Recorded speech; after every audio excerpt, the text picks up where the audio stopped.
Hello everyone guys, welcome back my photography YouTube channel. दोस्तों, आज हम कैमरे की कुछ ऐसी 10 इम्पोर्टेंट सेटिंग के बारे में बात करने वाले हैं। चाहे आपके पास कोई सा भी कैमरा हो या गियर हो, चाहे निकॉन, सोनी, फूजी या किसी भी प्रकार का कैमरा हो, उसके अंदर जो 10 इम्पोर्टेंट सेटिंग है उसके बारे में बात करेंगे। बहुत लोगों का क्वेश्चन ये रहता है कि हमने एक महंगा कैमरा ले तो लिया है, चाहे वो DSLR हो, फुल फ्रेम हो या मिररलेस कैमरा हो, तब भी हमारी फोटो इतनी अच्छी शार्प क्यों नहीं आ पाती।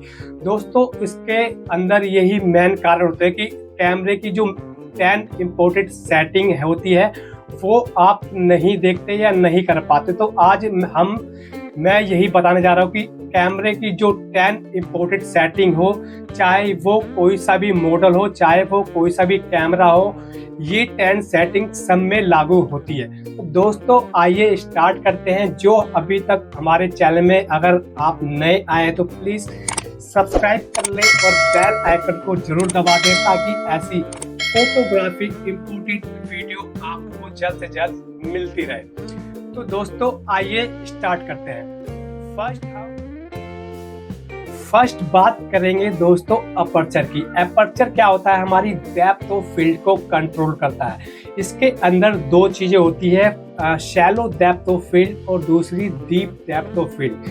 दोस्तों, शैलो डेप्थ ऑफ फील्ड वो होती है जब भी कोई आप इमेज देखते हो जिसमें आपका पर्टिकुलर हिस्सा वो आपका शार्प या फोकस में रहता है और उसका बाकी का इंटायर जो स्पेस होता है वो ब्लर हो जाता है। इसको हम शैलो डेप्थ ऑफ फील्ड कहते हैं। आपने जो भी सिनेमैटिक वीडियो देखते हैं या फोटोज देखते हैं उसमें आपको शैलो डेप्थ ऑफ फील्ड देखने को मिलती है, जिसमें आपका मेन सब्जेक्ट तो शार्प रहता है, बाकी का पीछे का बैकग्राउंड ब्लर होता है। दोस्तों, शैलो डेप्थ ऑफ फील्ड इसके अंदर लो एफ नंबर होता है। लो एफ नंबर का मतलब कि आपका एफ नंबर 1.8 या F2 या F2.8 या F4 नंबर, ये आपका शैलो डेप्थ ऑफ फील्ड होता है। इसके अंदर आप पोर्ट्रेट शूट कर सकते हो या कोई प्रोडक्ट शूट कर सकते हो या आप कोई बर्ड्स फोटोग्राफी हो गई या इंसेक्ट फोटोग्राफी हो गई, मैक्रो फोटोग्राफी हो गई,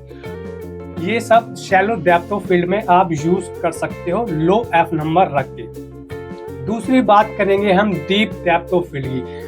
आप जब भी कोई ऐसी इमेज देखते हो जिसमें आपका पूरा इंटायर हिस्सा पूरा शार्प रहता है, जिसमें दोस्तों आपको जैसे कि आप कोई ग्रुप फोटो ले रहे हो, उसमें आप देखते हो कि सारे लोगों की जो इमेज सारी शार्प रहती है, चाहे आप लैंडस्केप फोटोग्राफी कर रहे हो या मोनूमेंट्स की फोटोग्राफी कर रहे हो जिसमें आपको पूरा इंटायर हिस्सा शार्प चाहिए, तो उसमें आप डीप डेप्थ ऑफ फील्ड का यूज करेंगे। दोस्तों, डीप डेप्थ ऑफ फील्ड में इसको आप हायर एफ नंबर रखेंगे, मतलब कि F8 number, F11 number, F16 number, F22 number. Depth of field control करने के लिए एक मेन ये भी रहता है कि आपका जो लेंस होता है वो इसमें मिनिमम और मैक्सिमम एफ नंबर कितना दिया हुआ है, ये डिपेंड करता है आपके लेंस के ऊपर। दूसरी बात करेंगे शटर स्पीड की। शटर स्पीड हमारी फोटो में हमारी स्पीड को कंट्रोल करती है, चाहे आप फ्रीज मोशन की बात हो या आपको मोशन ब्लर की बात हो।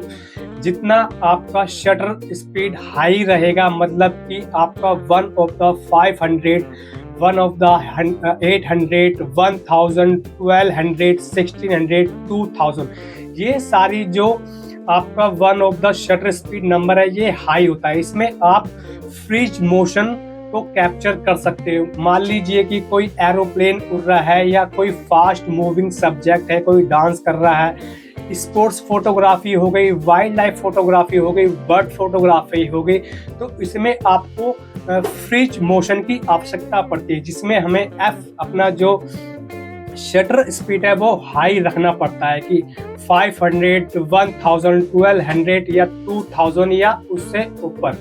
दूसरी बात करेंगे कि मोशन ब्लर की। दोस्तों, मोशन ब्लर में आप कोई क्रिएटिविटी करना चाहते हो, किसी चीज़ को मोशन ब्लर दिखाना चाहते हो, स्मूथ दिखाना चाहते हो, तो उसमें आपको अपनी शटर स्पीड लो रखनी पड़ेगी। लो का मतलब कि 1 of the 15 second, 30 second, 1 second, 2 second, 50 second, 30 second. तो दोस्तों जितनी आप लो शटर स्पीड रखोगे उसमें आपको क्रिएटिव मोशन ब्लर देखने को मिलेगा। तो यही शटर स्पीड का काम ये है कि आपका जो आपकी स्पीड को वो कंट्रोल कर पाता है। दोस्तों आईएसओ क्या करता है, हमारी सेंसिटिविटी टू लाइट को कंट्रोल करता है। डिपेंड करता है कि हमारे कैमरे के अंदर जो हमारा सेंसर है वो कितनी लाइट की सेंसिटिविटी को कंट्रोल कर पाता है। जितना आपका लो आईएसओ नंबर रहेगा उतनी आपकी हाई क्वालिटी इमेज रहेगी, जिसमें आप में नॉइज बिल्कुल देखने को नहीं मिलेगी। जो लोएस्ट आईएसओ नंबर रहता है वो 100, 200, 400, 800 तक रहता है, जिसमें आपको नॉइज देखने को नहीं मिलती है, जिसमें आपकी इमेज क्वालिटी बहुत बेस्ट आती है। दोस्तों हाई आईएसओ की बात करेंगे, इसमें आपका सेंसर जो है कि हाई सेंसिटिविटी हो जाती है, जिसमें आपकी इमेज में बहुत सारे नॉइज देखने को, ग्रेन्स देखने को मिलते हैं, जिसमें जब भी आप अपनी इमेज को आप जूम करके देखेंगे तो उसमें आपको बहुत सारे नॉइज देखने को मिलेंगे। तो ये भी डिपेंड करता है कि आपका कैमरा कितनी नॉइज या लाइट सेंसिटिविटी को कंट्रोल कर पाता है। आपको दोस्तों जब भी आप कोशिश यही करें कि अपने जो आईएसओ है उसे कम से कम रखने की कोशिश करें। 100, 200, 300, 400, 600। दोस्तों इसके ऊपर जाएंगे 3200, 6400, 12000 तक। तो ये दोस्तों हाई सेंसिटिविटी तक चल जाती है, जिससे हमारी इमेज में बहुत सारे नॉइस आ जाते हैं। तो दोस्तों दरअसल आईएसओ का यही काम करता है कि वो आपकी कंट्रोल करता है कि आपकी लाइट की सेंसिटिविटी को। चौथी जो बात करेंगे वाइट बैलेंस की। दोस्तों वाइट बैलेंस जो होता है वो हमारा कलर टेम्परेचर होता है। आप जो लाइट्स देखते हो आउटडोर में वो पूरे दिन लाइट जो है अलग अलग तरह की चेंज होती रहती है। तो आपका कैमरा भी ये अपने हिसाब से, अगर आप ऑटो रखते तो अपने हिसाब से चेंज होता रहता है। दोस्तों कलर टेम्परेचर क्या होता है, जैसे कि आप कैमरे के अंदर आपको बहुत सारी सेटिंग देखने को मिल जाएंगी। इसमें पहले आपको ऑटो का निशान आता है, दूसरा डे लाइट का ऑप्शन आता है, तीसरा आता है शेड का ऑप्शन आता है, चौथा क्लाउडी का ऑप्शन आता है, थंक्सन लाइट का ऑप्शन आता है, और एक आता है कस्टम वाइट बैलेंस का। दोस्तों अगर कस्टम वाइट बैलेंस आपको आता है तो आपको सिंपली क्या करना है, आपको कैमरे के सामने एक वाइट या ग्रे कलर का कोई कार्ड या पेपर रखना है। उसको क्लिक करने के बाद आप कस्टम वाइट बैलेंस पे सेट कर सकते हैं, जिसमें आपका जो सब्जेक्ट है, जो नेचुरल लाइट होगी वही आपको कैमरे में दिखाएगा। बाकी दोस्तों जो केल्विन होता है, केल्विन में आप जितना उसका टेम्परेचर कम करते जाएंगे, जैसे कि 2500, तो उतने ही आपके जो कैमरे की लाइट होगी वो ब्लू टोन आएगी। जितना ही आप अपना कलर का टेम्परेचर बढ़ाते जाओगे, 4000, 5000, 6000, 8000, 9000, जितना केल्विन नंबर आपका हाई रहेगा तो उतने आपको जो कैमरे के अंदर उसको ऑरेंज या रेड कलर की टोन देखने को मिलेगी, जिसको हम वाइट बैलेंस या कलर टेम्परेचर कहते हैं। तो ये भी आपको पता होना बहुत जरूरी है कि आपका कलर टेम्परेचर क्या है, आप इंडोर में शूट कर रहे हो या आप आउटडोर में शूट कर रहे हो। दोस्तों इंडोर में क्या होता है कि आप अपने जो कंट्रोल आपके हाथ में रहती है, लाइट कंट्रोल करना और कैमरे की सेटिंग, मगर जब आप आउटडोर में शूट करते हो तो आउटडोर में क्या होता है, आप देखते हो कि पूरे दिन जो लाइट है वो शिफ्ट होती रहती है। कभी हार्श लाइट होती है, कभी शैडो आ जाता है, कभी लो लाइट हो जाती है, कभी शाम के वक्त फ्लैट लाइट होती है। तो उस हिसाब से आपको अपने कैमरे के अंदर जो केल्विन होता है उसको अपने हिसाब से इसको नंबर को चेंज करके आप अपने इमेज में बेटर कलर टेम्परेचर पा सकते हैं। तो इसी को वाइट बैलेंस कहते हैं। फिफ्थ बात करेंगे ऑटो फोकस मोड। दोस्तों कैमरे के अंदर दो प्रकार के मोड दिए जाते हैं, एक होता है मैनुअल मोड, दूसरा होता है ऑटो फोकस मोड। दोस्तों यहाँ पे आप देख सकते हो कि यहाँ पे एक लेंस के ऊपर जो बटन दिया गया है, यहाँ पे लिखा हुआ AF तो दूसरा लिखा हुआ MF। AF का मतलब होता है ऑटो फोकस मोड और MF का मतलब होता है मैनुअल फोकस मोड। पहले बात करेंगे ऑटो फोकस मोड की। दोस्तों ऑटो फोकस में सिंगल AF पॉइंट होता है, जिसमें आपका अगर सब्जेक्ट एक जगह स्टिल है, चाहे आप प्रोडक्ट फोटोग्राफी कर रहे हो, कोई स्टिल की फोटोग्राफी कर रहे हो जिसमें आपका सब्जेक्ट एक जगह पे स्टिल है, मूव नहीं कर रहा, तो उसमें आप सिंगल AF का यूज करेंगे। उसमें आप अपना फोकस वहां पे लॉक कर सकते हो और शूट कर सकते हो। दूसरा जो होता है कंटिन्यूअस AF। कंटिन्यूअस AF क्या होता है, जब भी आपका कोई सब्जेक्ट ज्यादा मूव कर रहा है तो आप कंटिन्यूअस AF मोड पे रख सकते हैं। उससे दोस्तों क्या होता है कि कंटिन्यूअस AF में आपका जो कैमरा होता है वो आपके सब्जेक्ट को कंटिन्यूअस ट्रैकिंग करता रहता है। जिस कोई भी सब्जेक्ट से मूव हो रहा है, इधर हो रहा है, कोई डांस कर रहा है, या बर्ड्स फोटोग्राफी हो गई है, या वाइल्ड लाइफ फोटोग्राफी हो गई, या स्पोर्ट्स फोटोग्राफी हो गई, जिसमें आपका सब्जेक्ट ज़्यादा मूव कर रहा है, तो उसमें आप अपने जो ऑटो फोकस मोड है वो कंटिन्यूअस पर रखेंगे, जिससे कि आपका कैमरा कंटिन्यूअस उस सब्जेक्ट को ट्रैकिंग करता रहेगा और आप वन क्लिक करके उस पर शार्प इमेज पा सकते हैं। तो यही काम रहता है ऑटो फोकस का। मैनुअल फोकस में दोस्तों यहाँ पे कैमरे के जो लेंस होता है इसमें एक रिंग दी हुई है, जिसमें आपको मैनुअली कंट्रोल करना पड़ता है। इस रिंग को आप अपने हिसाब से एडजस्ट करके आप मैनुअली फोकस कर सकते हो।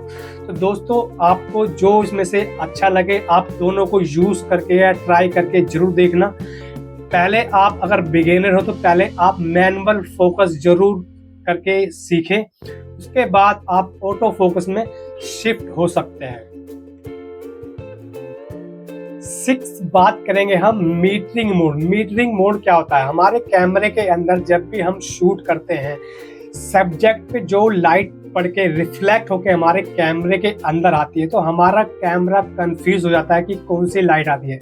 कहीं से कुछ शेड आ रही होती है, कहीं से ब्लैक शेड आ रही होती है, कहीं से हार्ड शेड आ रही होती है, तो हमारा कैमरा कंफ्यूज हो जाता है कि इसको करेक्ट एक्सपोजर क्या दे। तो इसीलिए हमारे कैमरे के अंदर मीटरिंग मोड होता है, जो कि हमारी लाइट को मेजर करता है। इसमें दोस्तों 3 प्रकार के होते हैं। पहला होता है इवैल्यूएटिव मीटरिंग मोड, जिसे हम निकॉन के अंदर मैट्रिक्स भी कहते हैं। दूसरा होता है सेंट्रल वेटेड मीटरिंग मोड। तीसरा होता है स्पॉट मीटरिंग मोड। फर्स्ट हम बात करेंगे इवैल्यूएटिव मैट्रिक्स मोड की। दोस्तों इसमें क्या होता है, हमारे कैमरे के अंदर जो भी लाइट आती है तो हमारा जो कैमरा होता है वो इवैल्यूएटिव जो मैट्रिक्स मीटरिंग मोड कहते हैं, वो हमारे पूरे इंटायर फ्रेम का 90 to 95% हमारे पूरे फ्रेम का इंटायर उसको अच्छे से ये लाइट को मेजर करता है और उसको एक अच्छा गुड एक्सपोजर देता है। मान लीजिए कि दोस्तों जब भी आपने देखा होगा आप एक लैंडस्केप की फोटो शूट कर रहे हो, तो देखो तो कहीं पे कोने पे शेड आ रही होती है, तो कहीं पे ज़्यादा हाईलाइट दिख रही होती है, तो कहीं पे ब्लैक शेडो दिख रही होती है। तो इवैल्यूएटिव जिसे हम मैट्रिक्स भी कहते हैं, तो ये हमारे पूरे इंटायर फ्रेम का 90 to 95% उसको अच्छे से मेजर करके हमें एक बेटर एक्सपोजर देता है। दूसरी बात करें कि सेंट्रल वेटेड मोड की। दोस्तों इसके नाम से ही आप जान सकते हो सेंट्रल वेटेड मोड ये क्या काम करता है कि जो हमारे सब्जेक्ट होता है, जो हमारे फ्रेम का बीच जो सेंटर होता है, वो उसी जगह की लाइट को मीटर लेता है, मेजर करता है। जैसे कोई हेड शॉट हो गया, कोई हम किसी सब्जेक्ट की शूट कर रहे हैं जो बिल्कुल सेंटर पॉइंट पे है, तो वो खाली सेंटर पॉइंट का ही जो लाइट है उसको ही मेजर करेगा। बाकी उसके साइड में क्या लाइट पड़ रही है, ब्लैक है या हार्श लाइट है, या उससे कोई मतलब नहीं है। वो बिल्कुल आपके सेंट्रल जो बीच में लाइट पड़ रही है उसी को मेजर करके आपको एक बेटर एक्सपोजर देगा। तीसरी बात करें हम स्पॉट मीटरिंग मोड की। दोस्तों स्पॉट मीटरिंग मोड वो है जहाँ पे आप अपना कैमरे का फोकस रखेंगे स्पॉट जगह पे। एक पर्टिकुलर स्पेसिफिक एरिया होता है जहाँ पे आप वो जो फोकस रखते हो स्पॉट पे, तो वहीं की लाइट मेजर करेगा। उसको साइड से क्या लाइट आ रही है, कम आ रही है, ज़्यादा आ रही है, उसे कोई मतलब नहीं है। दोस्तों ये पर्टिकुलर जब देखते हो कि आपके पूरे बड़े से फ्रेम में एक छोटा सा हिस्सा होता है, जैसे कि बर्ड्स हो गई या कोई आप एंटीक्विटी फोटो शूट कर रहे हो, या आप कोई इंसेक्ट फोटोग्राफी कर रहे हो, तो उसमें आप देख सकते हो कि पूरे फ्रेम में एक छोटा सा हिस्सा दे सकते हो। तो आप जब वहीं पे आप फोकस करते हो तो वो स्पोर्ट्स जगह को ही लाइट को मेजर करके आपको एक बेटर एक्सपोजर देता है। तो यही मीटरिंग मोड का काम होता है। ये दोस्तों अलग अलग कैमरे में अलग अलग नाम से हो सकते हैं, मगर इनका काम ये सेम ही रहता है। जो तीन जो पॉपुलर जो होते हैं, इवैल्यूएटिव जिसे हम मैक्टिस भी कहते हैं, और एक सेंट्रल वेटेड मीटरिंग मोड, तीसरा स्पोर्ट मीटरिंग मोड, ये तीनों मोड आपको हर मॉड्यूल में देखने को मिल जाएंगे और उनका काम करने का तरीका भी सेम ही रहता है। आपको कंफ्यूज होने की जरूरत नहीं है कि आपके पास दूसरा मॉडल आ गया तो इसमें ये सेटिंग दूसरी होगी, ऐसा कुछ नहीं है। आपको खाली नाम अलग अलग देखने को मिलेंगे, इनका काम एक ही रहता है। तो ये होता है मीटरिंग मोड का काम करने का तरीका। 7 बात करेंगे हम रो फाइल और जेपिक फाइल की। जब भी आप कैमरे को शूट करना तो आपको ये जरूर पता होना चाहिए कि आपने अपने कैमरे के अंदर कौन सी फाइल सेटिंग रखी है। दोस्तों जो आपकी जेपिक फाइल होती है वो आपको ऑलरेडी कंप्रेस्ड फाइल मिलती है जिसका डाटा बहुत लो होता है, जिसमें आप जो एडिटिंग करते हैं वो एक के ऊपर एक लेयर बनती चली जाती है, जिससे आपको अपने इमेज में बहुत लो उसका जो डाटा बहुत लो होता है क्योंकि वो ऑलरेडी कंप्रेस्ड फाइल होती है। वहीं बात करेंगे हम रो फाइल की। रो फाइल के अंदर मैक्सिमम इमेज क्वालिटी डाटा देखने को मिलता है, उसमें बहुत ज़्यादा फ्लेक्सिबल होता है आपको एडिटिंग करने के लिए। इसमें आपको दोस्तों रो फाइल में आप जितने भी सैचुरेटेड हो गया या कलर टोन्स हो गया, वाइट बैलेंस हो गया, आपका ब्लैक टोन हो गया, वाइट टोन हो गई, तो इसमें आपको मोर देन फ्लेक्सिबल मिल जाता है फोटो एडिटिंग करने के लिए। तो आपको हमेशा ये डिसाइड करना है कि आपको जब भी शूट करें तो आप अपनी इमेज को हमेशा रो फाइल में ही शूट करें। दोस्तों अब आजकल जो नए कैमरे आ रहे हैं उसके अंदर एक ऑप्शन ये भी है कि आपको रो प्लस जेपिक फाइल वन शॉट के अंदर आपको दोनों इमेज कैप्चर हो जाते हैं। एक फाइल आपको जेपिक देखने को मिलेगी, दूसरी फाइल आपको रो देखने को मिलेगी। कि मतलब आप एक फोटो क्लिक करेंगे तो आपको दोनों फाइल एक ही फोल्डर में देखने को मिल जाती है। दोस्तों इसके लिए बस आपको अपना जो मेमोरी कार्ड है वो हाई कैपेसिटी का रखना होगा, जिसमें 128 GB या 256 GB तक आपको कार्ड रखना पड़ेगा, क्योंकि जो रो फाइल होती है वो बहुत ज़्यादा स्टोरेज में जगह घेरती है। दोस्तों जब भी आप ज़्यादा शूट करें तो आप कोशिश यही करें कि रो फाइल में शूट करें, क्योंकि आपको मोर देन डाटा मिलता है और मोर देन फ्लेक्सिबल मिलता है इमेज एडिटिंग करने के लिए। 8 बात करेंगे हम AF पॉइंट सिलेक्शन की। हमारे कैमरे के अंदर AF पॉइंट सिलेक्शन के ऑप्शन दिए हो जाते हैं। पहला होता है सिंगल AF पॉइंट सिलेक्शन, दूसरा होता है मल्टीपल AF सिलेक्शन, तीसरा होता है ट्रैकिंग AF सिस्टम। दोस्तों पहले बात करेंगे सिंगल AF की। सिंगल AF हमें कब यूज करना चाहिए? जब आप कोई पोर्ट्रेट शूट कर रहे हो। पोर्ट्रेट शूट करते हुए हम सिंगल AF का पॉइंट का यूज करेंगे। उसमें क्या करेंगे, अपने डायल की मदद से सिंगल पॉइंट को उस सब्जेक्ट की अपने आइज के ऊपर फोकस करके उस पर हम क्लिक करेंगे, जिससे कि आपकी फोटो ज़्यादा शार्प आएगी। दूसरी बात करें, हम कोई प्रोडक्ट शूट कर रहे हो या कोई इंसेक्ट शूट कर रहे हो जो एक जगह पे स्टिल है, तो हम सिंगल पॉइंट AF का यूज करेंगे। मल्टी AF पॉइंट का मतलब ये होता है दोस्तों, जब भी जैसे हम देखते हैं हम यहाँ पे क्लिक कर रहे हैं तो मल्टी में क्या होगा, जहाँ पे इसको ज़्यादा हाईलाइट देखने को मिलेगी तो हमारा जो AF पॉइंट है वहीं पे जाके वो फोकस करेगा। मान लीजिए कि हमें इस पूरे सब्जेक्ट की फ़ोटो लेनी है, तो जब भी हम हाफ प्रेस करेंगे कैमरे का तो ज़्यादा यहाँ पे जैसे ज़्यादा यहाँ पे लाइट पड़ रही होगी तो हमारा कैमरा यहीं पे AF पॉइंट को सिलेक्ट करके शूट करेगा। बाकी जैसे तो यहाँ का हिस्सा वो ब्लर हो सकता है। तो इसलिए जब भी आपका सिंगल पॉइंट हो या सिंगल सब्जेक्ट या आपका स्टिल सब्जेक्ट हो तो आप सिंगल AF पॉइंट का यूज़ करेंगे। तीसरा जो है ट्रैकिंग सिस्टम, जो दोस्तों जब भी आप कोई वाइल्ड लाइफ फोटोग्राफी कर रहे हो या कोई बर्ड फोटोग्राफी कर रहे हो, वो लगातार कंटिन्यूअस जो है कि वो मूव कर रहा है, तो उसमें आप अपना जो है कि इसमें ऑप्शन रहता है ट्रैकिंग AF सिस्टम, तो आप इसमें ट्रैकिंग ऑप्शन को सिलेक्ट कर लेंगे। इसमें क्या होगा कि जब भी आपका जो सब्जेक्ट मूव करता रहेगा, बर्ड्स हो गए या कोई वाइल्ड लाइफ फोटोग्राफी होगी, स्पोर्ट्स फोटोग्राफी होगी, तो आपका कैमरा कंटिन्यूअस उस सब्जेक्ट को ट्रैक करता रहेगा। जब तक वो मूव होता रहेगा तो आपका कैमरा साथ साथ उस सब्जेक्ट को भी ट्रैक करता रहेगा। तो दोस्तों इसका यही फ़ायदा है, जब भी आप कोई स्टिल इमेज को शूट करना हो तो आप सिंगल एफ पॉइंट यूज़ करेंगे। अगर कोई ज़्यादा मूव सब्जेक्ट को शूट करना हो तो आप ट्रैकिंग सिस्टम लगा देंगे, ताकि वो आपका सब्जेक्ट के जो है ट्रैकिंग कंटिन्यूस करता रहेगा और आप क्लिक करते ही आपको वो कैप्चर हो जाएगा। 9 बात करेंगे हम ड्राइव मोड की। दोस्तों ड्राइव मोड क्या होता है? हमारे कैमरे के अंदर जो जैसे कि जो सिंगल मोड होता है, जैसे कि हम कोई वन शॉट चाहते हैं, कोई जैसे कि हम बहुत सारी जो स्टिल इमेज होती है, जो पोर्ट्रेट है, जो भी स्टिल इमेज है, जैसे हम वन क्लिक करेंगे तो हमें वन शॉट ही मिलेगा। तो बाकी दूसरा जो ऑप्शन आता है उसे हम कहते हैं कि हाई स्पीड कंटिन्यूअस या बस्ट मोड। दोस्तों ये बस्ट मोड कब यूज होता है? जब भी हम कोई फास्ट मूविंग सब्जेक्ट की फोटो फिक्स करना चाहते हैं, या कोई वाइल्ड लाइफ फोटोग्राफी हो गई या बर्ड्स फोटोग्राफी हो गई, जिसे हम फास्ट मोशन को कैप्चर करना चाहते हैं, तो उसमें हम अपने कैमरे को बस्ट मोड पे डालते हैं। जैसे कि हमने डाला और कैप्चर करेंगे तो हमारा कैमरा मल्टीपल वन क्लिक पे मल्टीपल फोटो हमें निकाल के देगा, तो इसे हम बस्ट मोड कहते हैं। तीसरा दोस्तों हो गया टाइमर मोड।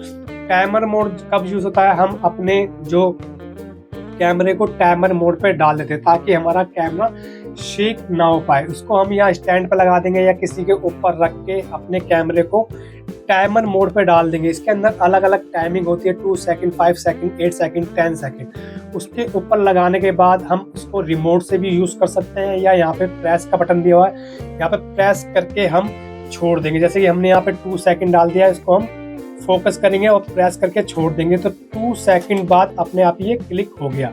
तो दोस्तों ये 3 मोड इम्पोर्टेंट है, तो आपकी सिचुएशन के हिसाब से आप इस ड्राइव मोड का यूज कर सकते हैं। 10 बात करेंगे हम इमेज स्टेबलाइजेशन की। दोस्तों हमारे कैमरा जो लेंस के अंदर एक ऑप्शन आता है इमेज स्टेबलाइजेशन के, इसमें दे सकते हैं कि इसमें ऑन या ऑफ का निशान दे रखा है। तो जब भी हम इसको ऑफ करके रखेंगे तो हमारा कैमरा शेक या ब्लर होने के चांस रहते हैं, क्योंकि हम अपने हैंड से फोटो शूट करते थे, इसमें हमारा जो फोटो में आपको शेक या ब्लर देखने को मिल जाता है। तो इसको आपके अंदर ऑन या ऑफ का ऑप्शन मिलेगा, तो इसको हमेशा आप क्या करेंगे, इसको ऑन करके रखेंगे। दोस्तों ये अलग अलग लेंस के अंदर अलग अलग और ज़्यादा ऑप्शन दिए रहते हैं, डिपेंड करता है कि आप कौन सा गियर या कौन सा लेंस यूज कर रहे हो।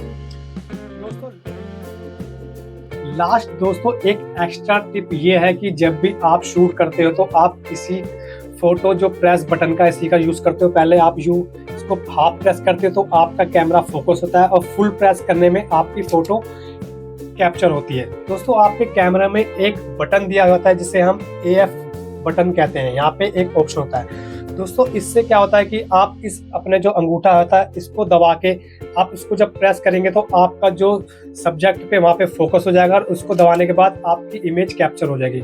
तो इससे क्या होगा दोस्तों, इसको आपको 2 बार प्रेस करना नहीं पड़ेगा। तो आप सिंपली इस अंगूठे को यूज करके इसको यहाँ से दबाएंगे तो जब भी आप शूट करेंगे तो इसको यहाँ से फोकस कर लेंगे, यहाँ से क्लिक कर लेंगे। ऐसे इसको आपको बहुत इजीली हो जाएगा। जैसे जैसे आप प्रैक्टिस करते जाएंगे दोस्तों ये भी आपके इसमें प्रैक्टिस में आ जाएगा। तो ये बहुत अच्छा ऑप्शन दे रखा है कि यहाँ से आप यहाँ से प्रेस कर लेंगे, फोकस कर लेंगे और यहाँ पे क्लिक करेंगे तो आपको यहाँ पे कैप्चर इमेज हो जाएगी। तो दोस्तों यही थी 10 इम्पोर्टेंट सेटिंग। चाहे आपके पास कोई सा भी कैमरा गियर हो तो इसमें ये सारी 10 सेटिंग सेम में ही होती है। अगर ये 10 सेटिंग आप अच्छे से सीखे तो आप अपने कैमरा गियर या एक प्रोफेशनल फोटोग्राफर बन सकते हैं। जितनी ज़्यादा प्रैक्टिस करेंगे उतने ही अच्छा आपके लिए रहेगा। तो आप घर जाके प्लीज़ ज़रूर प्रैक्टिस करें।